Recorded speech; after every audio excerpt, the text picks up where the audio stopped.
নমস্কার বন্ধুরা, আমি সঞ্জিতা। আজকে তোমাদের সাথে পেঁপে দিয়ে বড়ার ঝোল রেসিপি শেয়ার করব। আমি এখানে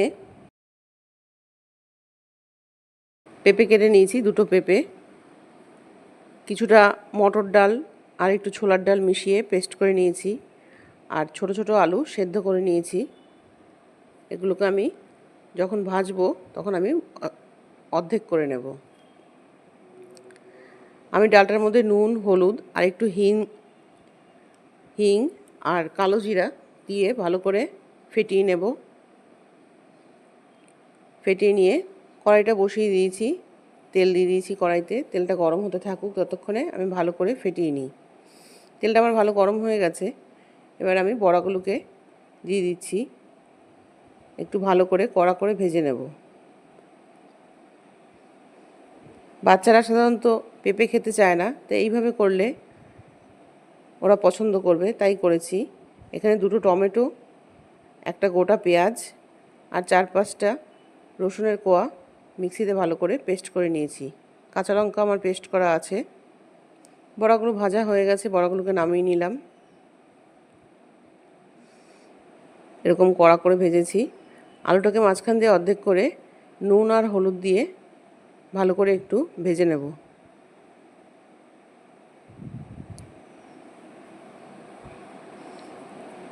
যেহেতু আলুটা সিদ্ধ করে নিয়েছি, খুব একটা ভাজার প্রয়োজন নেই, মোটামুটি একটু ভেজে নেব। দেখো ভাজাটা হয়ে গেছে, এবার এটাকে তুলে নেব।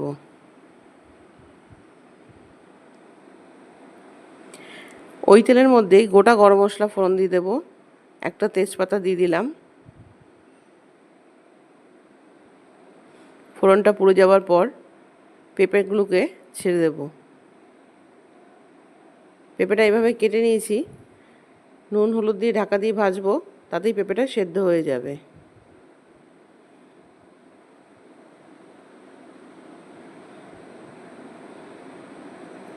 তোমরা এই রেসিপিটা ট্রাই করে দেখতে পারো।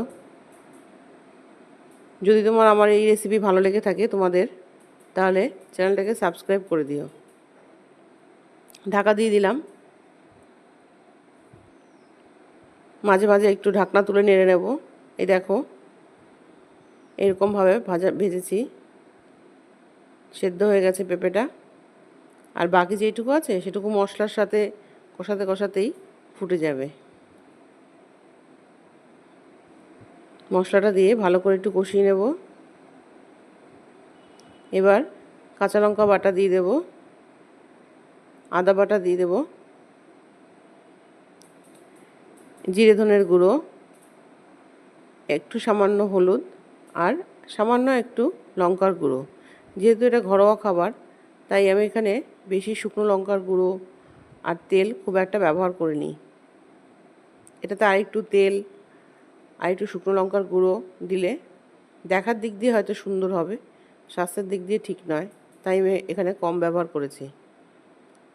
একটু সামান্য জল দিয়ে মশলাটাকে কষিয়ে নেব ভালো করে।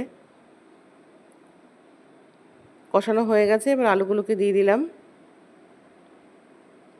আলুটা দিয়ে একটু নেড়ে পাশেই জল বসিয়ে রেখেছি, ফুটন্ত জলটা দিয়ে দেব।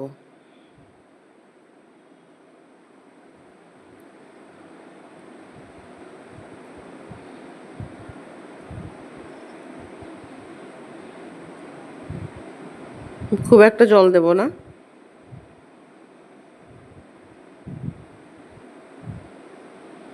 এইটুকু ঝোল থাকবে। যেহেতু বড়া দেব, বড়াতে আবার টেনে যাবে। ঝোলটা ভালো করে ফুটে আসলে আমি গরম মশলার গুঁড়ো 1 চামচ দিয়ে দেব। বড়াগুলোকে দিয়ে দিলাম, ভালো করে ফুটে গেছে।